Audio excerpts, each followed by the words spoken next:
ಇನ್ನು ಕಾಂಗ್ರೆಸ್ಗೆ ಸಂಬಂಧಪಟ್ಟಂತಹ ಸುದ್ದಿ, ಲೋಕಸಭಾ ಚುನಾವಣೆ ಪ್ರಚಾರ ಇನ್ನೇನು ಆರಂಭ ಆಗ್ತಾ ಇದೆ. ಒಂದಷ್ಟು ಸಮಾವೇಶಗಳನ್ನ ಕಾಂಗ್ರೆಸ್ ಈಗಾಗಲೇ ಮಾಡಿದೆ. ಡಿಕೆ ಶಿವಕುಮಾರ್ ಈಗ ಟೆಂಪಲ್ ರನ್ ಮಾಡ್ತಾ ಇದ್ದಾರೆ. 2 ದಿನಗಳ ಕಾಲ ರಾಜ್ಯದ ವಿವಿಧ ದೇವಸ್ಥಾನಗಳಿಗೆ ಕೆಪಿಸಿಸಿ ಅಧ್ಯಕ್ಷ ಮತ್ತು ಉಪಮುಖ್ಯಮಂತ್ರಿ ಡಿಕೆ ಶಿವಕುಮಾರ್ ಭೇಟಿ ಕೊಡ್ತಾ ಇದ್ದಾರೆ. ಲೋಕಸಭಾ ಚುನಾವಣೆಯಲ್ಲಿ ಗೆಲುವಿಗೆ ದೇವರ ಮೊರೆ ಹೋಗಿದ್ದಾರೆ ಡಿಕೆ ಶಿವಕುಮಾರ್. ಇವತ್ತು ಡಿಕೆ ಶಿವಕುಮಾರ್ ಧರ್ಮಸ್ಥಳ, ಕುಕ್ಕೆ ಸುಬ್ರಹ್ಮಣ್ಯ ಮತ್ತು ಶೃಂಗೇರಿಗೆ ಭೇಟಿ ಕೊಟ್ಟಿದ್ದಾರೆ. ಜೊತೆಗೆ ಕೊಲ್ಲೂರು ಮತ್ತು ಗೋಕರ್ಣಕ್ಕೂ ಕೂಡ ಡಿಕೆ ಶಿವಕುಮಾರ್ ಇವತ್ತು ತೆರಳುತ್ತಾರೆ. ನಾಳೆ ಕುಮಟಾದಲ್ಲಿ ಕಾಂಗ್ರೆಸ್ ಕಾರ್ಯಕರ್ತರ ಸಭೆಯನ್ನು ಕರೆದಿದ್ದಾರೆ ಡಿಕೆ ಶಿವಕುಮಾರ್.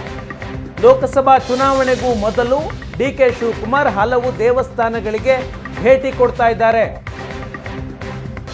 ಧರ್ಮಸ್ಥಳ, ಕುಕ್ಕೆ ಸುಬ್ರಹ್ಮಣ್ಯ, ಶೃಂಗೇರಿ 3 ದೇವಸ್ಥಾನಗಳಿಗೆ ಇವತ್ತು ದರ್ಶನ ಪಡೆದಿದ್ದಾರೆ. 3 ದೇವಸ್ಥಾನಗಳಲ್ಲಿ ಲೋಕಸಭಾ ಚುನಾವಣೆ ಸಂದರ್ಭದಲ್ಲಿ ದೇವಸ್ಥಾನಗಳಿಗೆ ನಾನು ಭೇಟಿ ಕೊಡ್ತಾ ಇದ್ದೀನಿ. ಇದೊಂದು ರೀತಿಯ ಧರ್ಮಯುದ್ಧ.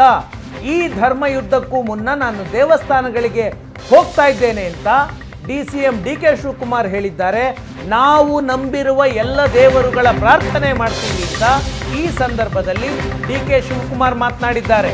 ದೇವರನ್ನ ನಂಬಿ ನಾವು ಪ್ರಚಾರ ಮಾಡ್ತಾ ಇದ್ದೀವಿ. ಇದು ನಮ್ಮ ಸಂಸ್ಕೃತಿ, ನಮ್ಮ ಪ್ರಯತ್ನ. ಈ ಪ್ರಯತ್ನ ವಿಫಲವಾಗಬಹುದು ಅಥವಾ ಸಫಲವಾಗಬಹುದು, ಆದರೆ ನಮ್ಮ ಪ್ರಾರ್ಥನೆ ವಿಫಲ ಆಗೋದಿಲ್ಲ ಅಂತ ಶೃಂಗೇರಿಯಲ್ಲಿ ಡಿಸಿಎಂ ಡಿಕೆ ಶಿವಕುಮಾರ್ ಹೇಳಿಕೆಯನ್ನು ಕೊಟ್ಟಿದ್ದಾರೆ.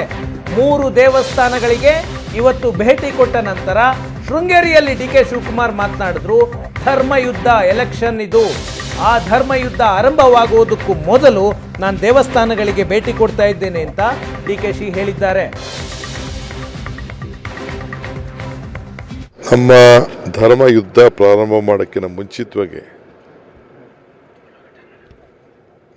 ನಾವು ನಂಬಿರೋಂಥ ಎಲ್ಲ ದೈವಶಕ್ತಿಗಳಿಗೆ ಪ್ರಾರ್ಥನೆ ಮಾಡಿ ನಾವು ನಮ್ಮ ಚುನಾವಣಾ ಪ್ರಚಾರ ಮಾಡೋಂಥ ಒಂದು ನಮ್ಮ ಪದ್ಧತಿ, ನಮ್ಮ ಸಂಸ್ಕೃತಿ. ಪ್ರಯತ್ನ ವಿಫಲ ಆಗ್ಬೋದು, ಪ್ರಾರ್ಥನೆ ವಿಫಲ ಆಗಲಿಕ್ಕೆ ಸಾಧ್ಯ ಇಲ್ಲ. ಇದ್ರ ಬಗ್ಗೆ ನನಗೆ ನಂಬಿಕೆ ಇರ್ಬೋದು. ಸೊ ನಮ್ಮೆಲ್ಲರ ಪ್ರಾರ್ಥನೆ ಈ ರಾಜ್ಯದಲ್ಲಿ ಅತಿ ಹೆಚ್ಚು ಸೀಟ್ ಬರಬೇಕು ಅನ್ನೋದು ನಮ್ಮ ಪ್ರಾರ್ಥನೆ. ಖಂಡಿತ ನಮಗೆ ಒಳ್ಳೆ ಸೀಟ್ ಬರ್ತದೆ. ಎಷ್ಟು ನಿರೀಕ್ಷೆ ಇಟ್ಟಿದ್ದೀರಾ ಸರ್? ನಾನು ಇದೆಲ್ಲ ನಾಮಿನೇಷನ್ಸ್ ಮುಗಿಲಿ, ಯಾಕೆಂದರೆ ಕಳೆದ ಬಾರಿ ನೀವು ಕರೆಕ್ಟಾದಂಥ ಅಂಶನೂ ಕೂಡ ಹೇಳಿದ್ರಿ ಸರ್. ಹಾಗಾಗಿ ಸರ್ ಈಗ ಹೇಳ್ತಾ ಇದ್ದೀನಿ ಕೇಳಿ. ಕರ್ನಾಟಕ ರಾಜ್ಯದಲ್ಲಿ ಅತಿ ಹೆಚ್ಚು ಸೀಟನ್ನು ಕಾಂಗ್ರೆಸ್ ಪಕ್ಷ ಬರ್ತದೆ.